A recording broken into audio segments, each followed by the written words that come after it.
आषाढी एकादशी निमित्त सर्व भाविकांना आषाढी एकादशीच्या हार्दिक शुभेच्छा।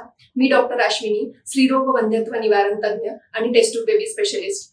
आज मी तुमच्यासाठी उपवासाबद्दलचे जे काही तुमचे प्रश्न आहेत त्याच्याबद्दल थोडी चर्चा करणार आहे।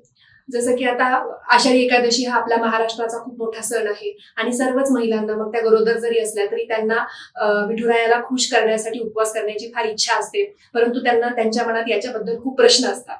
तर मी आज त्याबद्दलच तुमच्यासोबत खुलासा करणार आहे की उपवास करण्याबद्दल दुमत नाही आहे। फक्त प्रेग्नन्सीमध्ये कंप्लीट फास्टिंग करणं म्हणजे 4 ते 6 तास अगदी उपवाशी राहणं अलाउड नसतं, ज्याच्यामुळे बाळावरती परिणाम होऊ शकतो। पण तुम्ही उपवास म्हणजे या शब्दाचा जो अर्थ आहे की उपवास म्हणजे उपाशी राहणे नाही, तर तुमच्या पोटाला काहीतरी वेगळं अन्न देणे, की रोजचं जे अन्न खाऊन, जड अन्न खाऊन आपण कंटाळलेलो असतो, तर त्याच्यापासून वेगळं असं काहीतरी अन्न, हलकं अन्न खाणं म्हणजे उपवास करणं। तर त्या प्रकारचा उपवास तुम्ही नक्कीच करू शकता। जसं की आता सध्या मार्केटमध्ये जे काही सीझनल फळं अवेलेबल आहेत, केळी घ्या किंवा डाळिंब, जांभूळ, अशी हलके फळं तुम्ही खाऊ शकता, सीझनल फळं। त्याच्यानंतर राजगिरा किंवा भगर असे हलके अन्न खाऊन तुम्ही उपवास नक्कीच करू शकता।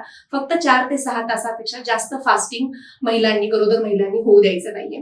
दुसरी गोष्ट म्हणजे साबुदाणा हा जो प्रकार आहे तो खूप महिलांना आवडीचा विषय असतो, परंतु ऍक्च्युली याच्यामध्ये खूप हेवी स्टार्च असतात आणि प्रेग्नन्सीमध्ये आपल्या वाढलेल्या प्रोजेस्टेरॉन हॉर्मोनमुळे आपली इंटेस्टाईनची जी पचन करण्याची प्रक्रिया असते ती स्लो झालेली असते आणि म्हणून प्रेग्नन्सीमध्ये आपण जड अन्न पदार्थ खाणं अपेक्षित नसतं, कारण त्यामुळे इंडायजेशन होऊन ऍसिडिटी वाढू शकते। आणि म्हणून फक्त थोडाफार साबुदाणा टाळून तुम्ही उपवास नक्कीच करू शकता आणि तुमच्या विठुरायाला खुश करू शकता। धन्यवाद।